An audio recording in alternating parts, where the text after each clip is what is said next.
Hello friends, আজ আমরা আলোচনা করব ফেমিনিজম সম্পর্কে। Feminism means the belief in equality of man and woman. মানে এখানে বলছে যে ফেমিনিজম মানে হলো নারী ও পুরুষের সমান অধিকারের বিশ্বাস। Before we go to deep into feminism, let's take a short overview of family. কারণ সমাজের নারী পুরুষের অবস্থা বোঝার জন্য ফ্যামিলির ধারণাটা খুবই গুরুত্বপূর্ণ। তো আমরা ফ্যামিলি সম্পর্কে এখন জানবো। Family is the basic unit of society. Family হলো সমাজের মৌলিক unit. It is a group of people related by blood, marriage and adoption. এটা হলো মানুষের এমন একটি দল যারা রক্তের সম্পর্ক, বিবাহ এবং দত্তক নেওয়ার মাধ্যমে একে অপরের সাথে যুক্ত। In family we learn values, tradition and culture. ফ্যামিলির থেকেই আমরা কি শিখি? ভ্যালু, মূল্যবোধ, ট্র্যাডিশন, ঐতিহ্য এবং সংস্কৃতি সম্পর্কে শিখি। There are different types of family, যেটা হচ্ছে নিউক্লিয়ার ফ্যামিলি আছে, where only parents and children live together, and joint family where only relatives live together under the roof. So family shaped our thinking and behavior. তাহলে ফ্যামিলির থেকে আমরা কি চিন্তা ভাবনা ও আচরণকে শিখি। and feminism discuss how women and men should get equal rules and opportunities inside and outside the family. মানে বলছে যে ফেমিনিজম আলোচনা করে কিভাবে নারী এবং পুরুষ ফ্যামিলির ভিতরে এবং বাইরে সমান অধিকার ও সুযোগ পাবে। এখানে ফেমিনিজম মানে এটা নয় যে ফেমিনিজম বলে পুরুষের থেকে ওপরে। ফেমিনিজম এটা বলে যে নারী ও পুরুষ মানে সমান, সেই কথা বলে, মানে ইকুয়াল থাকতে চাই, না পুরুষদের থেকে উপরে যেতে চাই না পুরুষদের থেকে নিচে থাকতে চাই। ফেমিনিজম মিনস নারী আর পুরুষ তারা ইকুয়াল থাকবে। এবার আমরা তাহলে মেন কনসেপ্টে চলে আসি। ফেমিনিজম ওটা ওভারভিউ ছিল, এটা হচ্ছে এখন জানবো। Feminism it both a movement and ideology seeking woman's equality, dignity, rights, emancipation and empowerment. মানে বলছে বাস্তব এর মানে হলো মেয়েদের সমান বেতন, উত্তরাধিকার, নিরাপত্তা, শিক্ষা, কাজের সুযোগ, সিদ্ধান্তে অংশ, সব জায়গায় সমান মানুষ হিসাবে স্বীকৃতি পাবে, মানে পাওয়ার কথা বলে। Feminist ideals appeared from the 18th century, but as a political ideology. Feminism gained wider recognition in the 20th century. বলছে ভাবনার আগেই ছিল, মানে ভাবনা আগেই ছিল, কিন্তু ভোট অধিকার, আইনি সম্মতা, কর্মক্ষেত্রে এসব বড় লড়াই বিংশ শতকে জোর পায়। মানে ফেমিনিজমের যে নারীদের যে অধিকারের সেই সব ভাবনা আগেই ছিল, কিন্তু এটা পলিটিক্যাল রাইটস মানে পলিটিক্যাল পাওয়ার, পলিটিক্যাল আইডিওলজি মানে ভোটের অধিকার, সেটা দিয়েই এটার লড়াই শুরু হয়। যেমন আছে এখানে আছে মেরি ওলস্টোন ক্রাফট, তার একটা বই আছে, তিনি যে বই লিখেছেন সেটা হচ্ছে এ Vindication of Rights of women, যেখানে সেই বইটা কত খ্রিস্টাব্দে লেখা হচ্ছে 1792 খ্রিস্টাব্দে। Is a foundation text of modern feminism. মানে এই বইতে তিনি বলেছেন মেয়েরাও মানুষ, তাই শিক্ষা ও নাগরিক অধিকারের সমান অধিকার দরকার, আজকের ইকুয়াল অপরচুনিটির মানে এই ধারণারই ভিত্তি। বলছে দ্য সেনেকা ফলস কনভেনশন 1884। তাহলে কবে হয়েছে the Seneca Falls Convention? 1884। In the USA adopted the declaration of কি অ্যাডপ্ট করেছে? Declaration of sentiments. Declaration of sentiment drafted by কি এলিজাবেথ কেডি স্ট্যান্টন। বলেছে এটিকে নারীবাদের জন্মঘণ্টা বলা হয়, মানে জন্মঘণ্টা বলা হয়। ভোট অধিকারের আইনি সম্মতার দাবি স্পষ্টভাবে তোলা হয়। এটাই এই কনভেনশনে কি করা হয়? ভোট অধিকারের দাবি সেটা স্পষ্টভাবে এবং কনফিডেন্স সহকারে অ্যাগ্রেসিভ ভাবে এটাকে তোলা হয়। মানে জাস্ট এমনি বললাম। In 1869 Stanton and Susan B. Anthony founded the National Women's Suffrage Association. তাহলে কত খ্রিস্টাব্দে? 1896 খ্রিস্টাব্দে Cady Stanton and Susan B Anthony founded কি দ্য ন্যাশনাল ওমেন অ্যাসোসিয়েশন। বলছে লক্ষ্য ছিল, এর লক্ষ্য কি? লক্ষ্য ছিল নারীদের ভোট অধিকার। বাস্তবে এর ফল পরের কয়েক দশকে অনেক দেশে নারীদের ভোট অধিকার প্রতিষ্ঠিত হয়। যেমন দ্য ফোর তোমার ওয়েভসে waves of feminism, the 4 waves of feminism. First wave কত খ্রিস্টাব্দে? 1848 থেকে 1920। ফার্স্ট ওয়েভ কত খ্রিস্টাব্দে? 4টে ওয়েভস অফ ফেমিনিজম, তার ভিতর ফার্স্ট ওয়েভ হচ্ছে 1848 থেকে 1920, সেকেন্ড ওয়েভ হচ্ছে 1960 থেকে 1980 এবং থার্ড ওয়েভ হচ্ছে 1990 থেকে 2000, মানে বর্তমান পর্যন্ত আর কি, না 2000, আর ফোর্থ হচ্ছে 2010 থেকে বর্তমান পর্যন্ত। এখানে বলছে for the waves of feminism first, second, third, fourth. প্রথমে কি হচ্ছে? আইনি, দ্বিতীয়তে কর্মক্ষেত্রে, মানে আইন রিলেটেড, আমাদের ভোটের অধিকার চাই, আমাদের ভোটের সমান সুযোগ সুবিধা চাই। দ্বিতীয় ক্ষেত্রে কর্মক্ষেত্রে পরিবার, শরীরের অধিকার, মানে যে শারীরিক যে মানে সেক্সুয়াল হ্যারাসমেন্ট সেসব নিয়ে তোলা হয়। তৃতীয়তে বৈচিত্র্য এবং ইন্টারসেকশনালিটি। চতুর্থতে ডিজিটাল অ্যাক্টিভিজম ও যৌন হয়রানির বিরুদ্ধে আন্দোলন করা হয়। এখানে বলা হয়েছে এর কি কম্পোনেন্টসগুলো হলো, patriarchy means a hierarchical social order where man hold primary power rule by the father. মানে এখানে বলতে চাইছে যে ঘরের সিদ্ধান্ত, যেমন বাবা বা স্বামী, বাইরে বস, নেতা, পুরুষ, ফলে মেয়েরা সিদ্ধান্তে কম থাকে। কেট মিলেট এটাকে যৌন এবং প্রজন্ম ভিত্তিক নিপীড়নের কাঠামো বলেছেন। বলছে the sexual division of labour, the sexual division of labor assigns up unpaid care and housework mainly to women। বলেছে রান্না, সন্তান সেবা স্বাভাবিক ধরে নেওয়া হয়, মানে যে তাদের কাজ, ফলে চাকরি ক্যারিয়ারের পিছিয়ে পড়া। এবার বলছে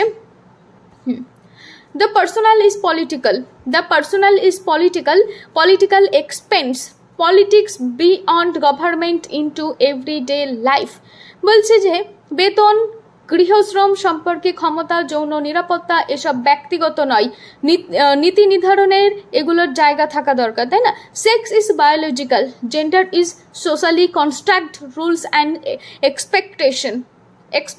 এখানে সেক্স ইজ বায়োলজিক্যাল, সেক্সটাকে বায়োলজিক্যাল হিসাবে ধরা উচিত, কিন্তু gender is a socially construct. Gender যেটা মেল ফিমেল যে ডিসক্রিমিনেশন যেটা দিয়ে করা হয় সেটা হচ্ছে কি সোশ্যালি কনস্ট্রাক্ট করা হয়েছে, তাই না? যেমন এখানে বলছি সিমন দা ব্রোভোয়ার বলেছিলেন one is not born but rather becomes a woman. সমাজ শেখায় নারীত্ব পুরুষত্ব কেমন হবে। তাহলে কি বলছে? সমাজ এখানে শেখাচ্ছে নারীত্ব এবং পুরুষত্ব কেমন হবে। যেমন ফেমিনিজমের বিভিন্ন টাইপস রয়েছে, তার মধ্যে হচ্ছে liberal feminism six equal legal and political rights base on individualism. এখানে বলছে লিবারাল ফেমিনিজম, লিবার্টি সম্পর্কে জানো তাহলে লিবারাল ফেমিনিজম তো সমাজে আইন, ভোট, কাজের সুযোগ, মানুষ হিসাবে সবাই সমান, এইসবের কথাই বলবে, তাই না? উইলস্টন ক্রাফট, জে.এস. মিল, বেট্রি ফ্রিডান এর হচ্ছে মুখ্য মানে লিবারাল ফেমিনিজমের থিঙ্কার। তারপরে আসলো socialist feminism links particularly with class and economic structures. মানে এখানে বলছে মানে ক্যাপিটালিজমের কথা বলছে ঘর, কারখানা দুই জায়গাতেই শোষণ, সম্পত্তি উত্তরাধিকার, বুর্জোয়া পরিবার, এসবের কথা বলছে। এর থিঙ্কার হচ্ছে এঙ্গেলস, বেবেল, মিচেলস, বোপথাম। এবার আমরা জানবো র্যাডিক্যাল ফেমিনিজম সম্পর্কে। Radical feminism sees male sexual power and patriarchy as the root operation needing radical social transformation. এখানে বলছে নিপীড়নের মূল জেন্ডার পাওয়ার, তাই কাঠামো বদলাতে হবে। এখানে কি বলছে? কাঠামো বদলানোর কথা বলা হয়েছে।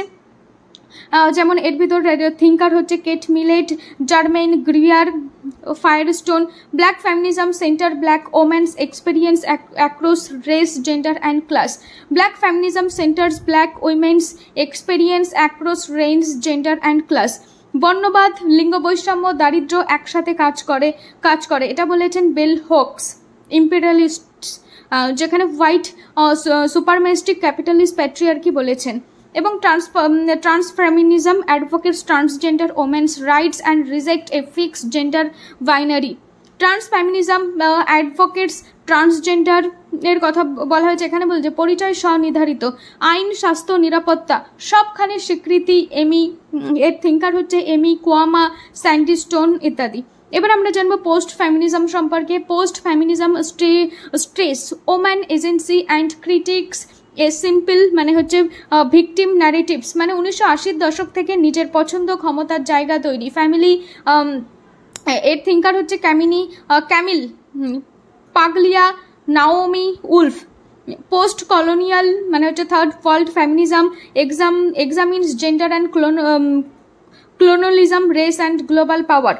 এখানে বলেছেন যে পশ্চিম কেন্দ্রিক সমস্যার তালিকা সবার মানে বিশিষ্ট বই এবং তার চিন্তাভাবনা সম্পর্কে জানবো, যেমন বেট্টি ফ্রিডান্স বলেছেন দ্য ফেমিনাইন মিস্টিক 1963। তাহলে বেট্টি ফ্রিডান্স যে বই লিখেছেন তার নাম হচ্ছে দ্য ফেমিনাইন মিস্টিক, কত খ্রিস্টাব্দে 1963। Exposed the unhappiness of the happy housewife ideal, মানে বলছে শুধু গৃহস্থলী পরিচয় অনেক নারীর মধ্যে শূন্যতা ডিপ্রেশন আনে। শিক্ষা, চাকরি, স্বাধীনতা, আয়, আত্মমর্যাদা বাড়ায়। Simone de Beauvoir's The Second Sex 1949। Simone de Beauvoir তার বই লিখেছেন দ্য সেকেন্ড সেক্স 1949। অ্যাগ্রুড woman are made woman are made the others by society. এখানে বলছে নারীত্ব স্বভাবগত নয়, সমাজ গড়ে তোলে। নারীত্ব কারা গড়ে তোলে? সমাজ গড়ে তোলে। এই বোঝাপড়া বদলাতেই মুক্তির পথের মানে প্রথম ধাপ। আবার কি বলছে? A Vindication of Rights of Woman 1792। Mary Wollstonecraft এটা লিখেছেন। তিনি বলেছেন নারী শিক্ষা ও নাগরিক অধিকারের প্রাথমিক ব্লু প্রিন্টের কথা এটা বলা হয়েছে। এবার আমরা বইগুলো জেনে নেব। দ্য সাবজেকশন অফ ওম্যান 1896 খ্রিস্টাব্দে কে লিখেছে? 1869 খ্রিস্টাব্দে John Stuart Mill. The Subjection of Woman 1869 কে লিখেছেন? John Stuart Mill. The Origin of Family Private Property and State 1884। 1848 Friedrich Engels লিখেছেন। পরিবার, সম্পত্তি, রাষ্ট্রীয় কাঠামো কিভাবে নারী শ্রমকে নিয়ন্ত্রণ করে? সোশ্যালিস্ট নারীদের ভিত্তি। The Second Sex 1949 Simone de behaviour. তিনি বলেছেন যে one is not born but becomes a woman. Gender সামাজিক নির্মাণ। জেন্ডার কার নির্মাণ? সামাজিক নির্মাণ। The feminine mystic 1963। The feminine mystic 1963 বেট্টি ফ্রিডান লিখেছেন। কে লিখেছেন? বেট্টি ফ্রিডান লিখেছেন। কর্মজীবনের দাবিকে সামনে আনে। দ্য সেকেন্ড স্টেট 1981 বেট্টি ফ্রিডান লিখেছেন। পরিবার, কাজের ভারসাম্য দ্বিতীয় ঢেউয়ের পরিবর্তিত পথ নির্দেশ। দ্য ডায়ালেকটিক অফ সেক্স কে লিখেছেন? 1970 খ্রিস্টাব্দে লিখেছেন সুলেমিত ফিয়ারস্টোন। কে লিখেছেন? সুলেমিত ফিয়ারস্টোন। জৈবিক প্রজনন, জীবিকা ও ক্ষমতার রাজনীতি রেডিক্যাল থিসিস। সেক্সুয়াল পলিটিক্স 1970 খ্রিস্টাব্দে কে লিখেছে? Kate millet. সেক্সুয়াল পলিটিক্স 1970 খ্রিস্টাব্দে কে লিখেছেন? Kate Millett. The female eunuch 1970 খ্রিস্টাব্দে কে লিখেছেন? Germaine Greer. The female eunuch 1970 খ্রিস্টাব্দে কে লিখেছেন? German Greer. পেট্রিয়ার্কাল অ্যাটিটিউডস লিখেছেন হচ্ছে 1970 খ্রিস্টাব্দে এবা ফাইগ্রেস লিখেছেন হচ্ছে পেট্রিয়ার্কাল অ্যাটিটিউড। সেক্স অ্যান্ড ডিস্টানি 1984 খ্রিস্টাব্দে লিখেছেন জার্মেন গ্রিয়ার। কে লিখেছেন? German Greer. Towards A Feminist Theory of the state 1998 খ্রিস্টাব্দে 1989 কে লিখেছেন হচ্ছে ক্যাথারিন এ ম্যাকিনন লিখেছেন Toward a Feminist Theory of the State. কে লিখেছেন? ক্যাথিনন ম্যাকিনন। দ্য সেক্সুয়াল কন্ট্রাক্ট কে লিখেছেন 1988 খ্রিস্টাব্দে। দ্য সেক্সুয়াল কন্ট্রাক্ট কে লিখেছেন 1988 খ্রিস্টাব্দে লিখেছেন হচ্ছে ক্যারল প্রেটেম্যান। কে লিখেছেন? Carole Pateman. Public Man Private Woman 1981 খ্রিস্টাব্দে লিখেছেন। পাবলিক ম্যান প্রাইভেট ওম্যান কত খ্রিস্টাব্দে লিখেছে? 1991 খ্রিস্টাব্দে লিখেছে। কে লিখেছে? জন বেথেক এলিস্টাইন। কে লিখেছেন? জন বেথেক এলিস্টাইন লিখেছেন। ওমেন্স রেজিস্ট্যান্স অ্যান্ড রিভেলিভেশন 1772 খ্রিস্টাব্দে কে লিখেছে? সেলিলা রোবথম। ওমেন রেজিস্ট্যান্স অ্যান্ড রিভেলিভেশন 1792 খ্রিস্টাব্দে কে লিখেছেন? সেলিলা রোবথম। ফেমিনাইন সেক্সুয়ালিটি 1885 খ্রিস্টাব্দে। ফেমিনাইন সেক্সুয়ালিটি 1885 খ্রিস্টাব্দে এটা লিখেছে এটা কে লিখেছে? Juliet Mitchell and Jacqueline Rose. And women 1851 খ্রিস্টাব্দে এটা কে লিখেছেন? এটা লিখেছেন সোজার্নার ট্রুথ লিখেছেন। And women black women and feminism 1981 কে লিখেছে? Bell hooks. কে লিখেছে? Bell hooks. Black women and feminism কে লিখেছে? Black hooks.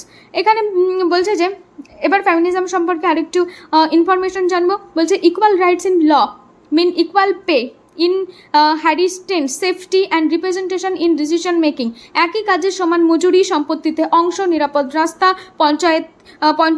পঞ্চায়েত থেকে সংসদ, নারীর অংশ একই পরিমাণ থাকা উচিত। Changing norms at home care, work sharing is a political as changing laws. বলছে ঘরে কাজ ভাগ না বদলালে অফিসের সাম্যতা টেকে না এসব সম্পর্কে বলেছে। Education and economic independence are core tools of women's empowerment. পড়াশোনা, নিজস্ব আয়, নিজের সিদ্ধান্ত, নিরাপত্তা, মানে আত্মমর্যাদা সব কিছুই হচ্ছে এই ফেমিনিজমের মেরুদণ্ড। তাহলে লাস্ট কথা কি বলা যায়? Feminism is about building a fair society where gender does not limit anyone's life changes বলছে feminism is about building a fair society where gender does not limits anyone life changes. মেয়ে, ছেলে, trans যাই হোক, সমান সুযোগ, সমান নিরাপত্তা, এটাই এর লক্ষ্য।